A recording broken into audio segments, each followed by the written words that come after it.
Ja, društvo Aspi mi pomeni veliko, tukaj preživljam veliko svojega prostega časa. Pomeni mi tudi družbo, nek stik z okolico in ljudmi, ki me sprejemajo.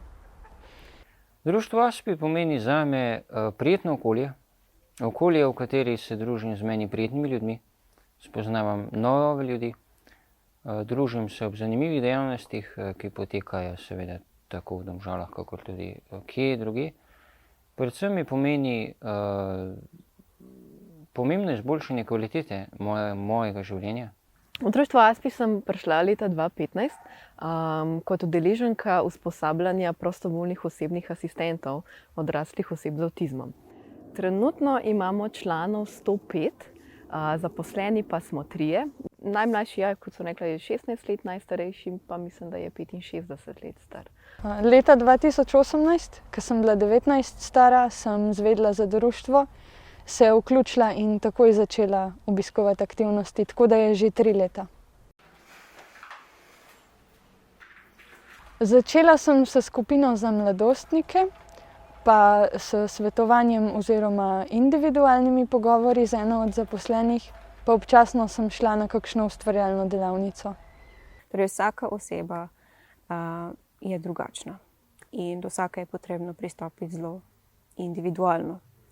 To pomeni, da moraš osebo dobro spoznati, da ji lahko okolje čim bolje prilagodiš in po drugi strani njo opremiš, da v bistvu pove, kaj je tisto, kar potrebuje, in si tudi sama okolje pravzaprav lahko prilagodi oziroma se do neke mere lahko tudi sama prilagodi okolju.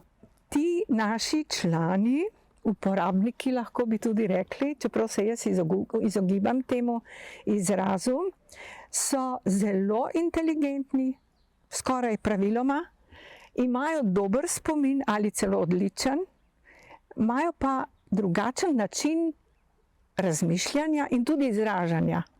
Društvo Aspi mi pomeni veliko družbe, mi pomeni tudi družabne igre, take aktivnosti, da niso samo razni rituali, kot jih poznamo pri tem problemu. Zdi se mi fajn, da smo v bistvu to sploh ustanovili, društvo, da imamo vsaj nekaj, ki je za odrasle, ker drugače vsi ostale društva so veliko ne samo za otroke. Leto 2009, ko sem šla na nek seminar, ki je bil sicer namenjen staršem in učiteljem za otroke. Ampak ker ni bilo nobenega drugega seminarja, sem pač šla tudi na tega. Tam sem srečala 2 specialni pedagoginji, ki sem jima potožila in povedala, da bi rada ustanovila društvo. Predvsem sem si pa želela povezati odrasle z avtizmom, zato je to društvo tudi dobilo zelo dolg naslov, Društvo za pomoč odraslim osebam z Aspergerjevim sindromom. Praktično vse, o čemer danes govorimo, se je začelo ravno s tem, z revijo Voxalia, kjer smo se pač mi družili na nek neformalen način in smo hkrati ustvarjali to revijo, da ljudem pač povemo, kako mislimo o določenih problematikah, no sploh, kakšen je nekako naš svet, kako mislimo, o čem mislimo in podobno. To je bilo nekaj, kar je prej vsekakor manjkalo. Sodelujem tudi v Voxalii, zelo dobro pišem, imam tudi svoj blog na internetu, tako da veliko osveščam ljudi o drugačnosti. Osebe z avtizmom so najboljši učitelji za življenje, kar sem jih v življenju kdajkoli imel, zaradi tega, ker tukaj ne prideš skozi, če nisi iskren in odkritosrčen in naklonjen, zaradi tega, ker te slej ko prej spregledajo, prečitajo, ti to tudi povejo. In če želiš odpreti oči, dobiš zrcalo, skozi katerega se lahko največ naučiš o sebi. V društvo Aspi sem se vključila leta 2018, nedolgo po odprtju centra Aspi, ko sem imela 18 let. Vključila sem se, ker sem želela spoznati sebi podobne ljudi in okolje, v katerem bi me razumeli in sprejeli. Jaz sem asistentka Klari bila 2 leti, v društvu ASPI sem že od leta 2018. S Klari sem nekako bila neka opora palica, da smo skupaj se prebijale skozi težke in dobre trenutke. Jaz sem zelo hvaležna društvu ASPI, da sem lahko pridobila toliko kompetenc, ki ga tekom študija pedagogike in andragogike nekako nisem pridobila. Naučila sem se predvsem vztrajnosti, potrpežljivosti, da sem znala prisluhniti Klari, da sem ji znala svetovati, da smo bile skupaj tudi v nekakšnih težkih trenutkih, kot tudi dobrih. V programu smo poleg te skupine in dela z ljudmi, ki imajo Aspergerjev sindrom, se namenili tudi ozaveščati javnost. Kajti v javnosti ljudje sploh niso vedeli, kaj je to avtizem, kaj šele Aspergerjev sindrom. Tako smo, kjer smo le lahko o tem govorili. In tudi z zdravniki, s pediatri. Ja, jaz sem se društvu pridružila v 2. letu njegovega delovanja, ko smo bile v bistvu, smo ga vodile 3 mame, ki smo se učile tako voditi društvo, kot delati z osebami z avtizmom, predvsem pa z njihovimi starši.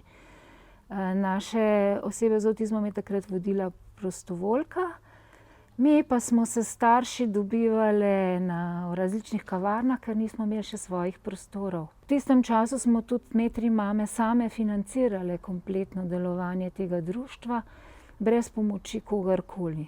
Gre za to, da imajo osebe z avtizmom priložnost še z nekom drugim vzpostaviti nek, bom rekla, odnos, da niso vedno v podporo jim samo ožji družinski člani.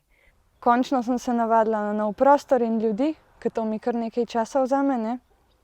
Bolj sem se odprla, vzljubila sem center, prišlo je tudi do rahle spremembe v kolektivu, ki vpliva na celoten vibe seveda.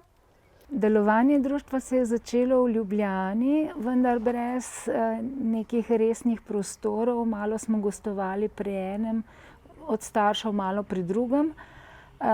Tisti hip, ko smo pa dobili v Domžalah svoje stalne prostore, se je pa delovanje močno razširilo in stabiliziralo.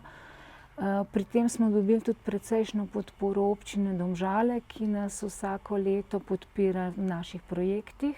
V letu 2018 se je ta center odprl, sin je zaključil srednjo šolo leta 2017 in v bistvu ostal doma.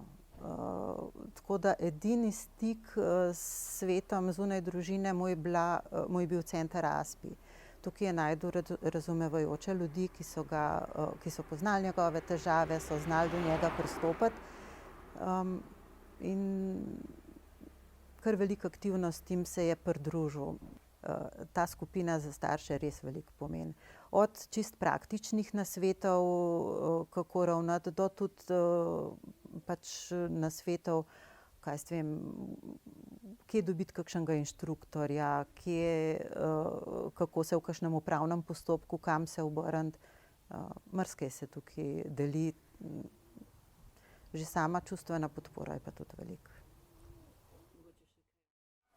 Glede na to, da živimo v kapitalističnem svetu, ki je pogolten, izkoriščevalski, ustvarja pogoje nezdrave tekmovalnosti, torej sam proti vsem, eden proti drugemu, je pomembno, da se avtisti, tudi ko vstopajo na trg dela, tudi ko so v interakciji z drugimi ljudmi, ki jih morda ne razumejo najbolje, da skozi sistem samozagovorništva spoznajo svoje dobre in slabe plati, da vejo, kje so močni, kje je treba še delati, s kom se je treba povezati, ko si v nevarnosti, ko misliš, da so skoraj da vsi proti tebi in ko misliš, da ne bi mogel preživeti v tej brezobzirni tekmovalnosti, ki je roko na srce seveda zelo slaba. Jaz si predvsem želim sprijetosti v samem okolju, pač da bi ljudje sprijemali mojo drugačnost, da bi se več govorilo v avtizmu, pa da bi nam pač pomagali ljudje, če bi videli, da smo v stiski in tako. Jaz imam, če naštejemo društva ASPI, samo enega prijatelja, tukaj pa jih imam še cel kup, ne. Drugače pa mislim, da bi verjetno potrebovali še precej več neke pomoči, ki jo ljudje potrebujejo pri vsakdanjem življenju, v raznih uradih, na banki, v pošti in podobno, recimo. Mogoče še pomembno to povedati, da nimamo nobenih pravic, kar se države na državni ravni tiče. Ja, družina, ki ima osebo z Aspergerjevim sindromom, se sooča z izjemnimi izzivi, ker je to v bistvu nevidna hiba oziroma nevidna invalidnost. Ker okolica enostavno ne razume sprememb v obnašanju oseb z Aspergerjevim sindromom in jih tudi ne sprejema. Ja, ideja je s pozitivno energijo, s pozitivnimi odnosi do tega, da se avtizem v družbi prepozna, da se do njega zavzame eno empatično stališče, eno razumevanje avtizma, ker mislim, da je premalo prepoznaven in premalo razumljen in so vse prepogosto tudi osebe z avtizmom bile žrtve bullyinga in takih človeka nevrednih odnosov, da bi temu tako rekel. To je tisto, kar na društvu ASPI skušamo spremeniti. Zdaj ideja družinske terapije je, da se nekako umesti ta avtizem v družino kot motnjo, ki jo je nekdo prinesel na svet in s katero je družina na nek način se mogla naučiti živeti, da nekako se razume, da tega starši z ničemer niso povzročili, ker imajo dostikrat krivdo, kot da so. Je pa hkrati terapija namenjena temu, da se omogoči neka razbremenitev ene tesnobe, enih konfliktov v družini. Ja, gledalci se pač morajo zavedati, da pač drugačni ljudje živimo med njimi in da to sploh ni slabo. Zato, ker jim dajemo v življenje nek pogled, ki ga drugače ne bi imeli.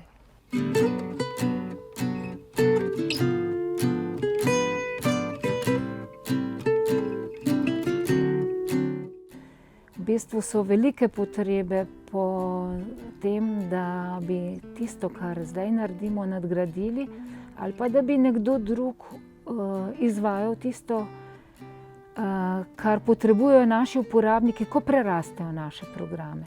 Se pravi, rabili bi reden dnevni center, rabili bi bivalno skupino in to nas močno omejuje, da tega nimamo. Dajte mi šanso, če ne, pristanem na invalidnini in kdo? Potem imajo pa vsi nastradajo. Jaz, ki ne morem delati, pa bi rad. Vi, ki me ne morete preizkusiti, pa bi me lahko. Tako da vsi nastradajo. Zaposlitve. Marsikateri politični, drugi analitiki, psihoanalitiki govorijo, da človek brez dela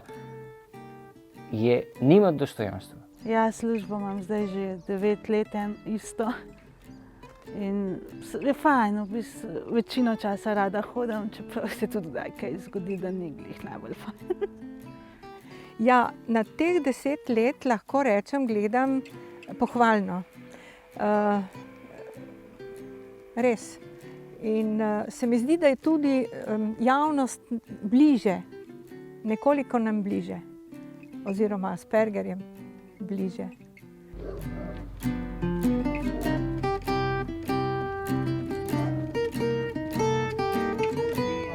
Se vidimo, čau, adijo.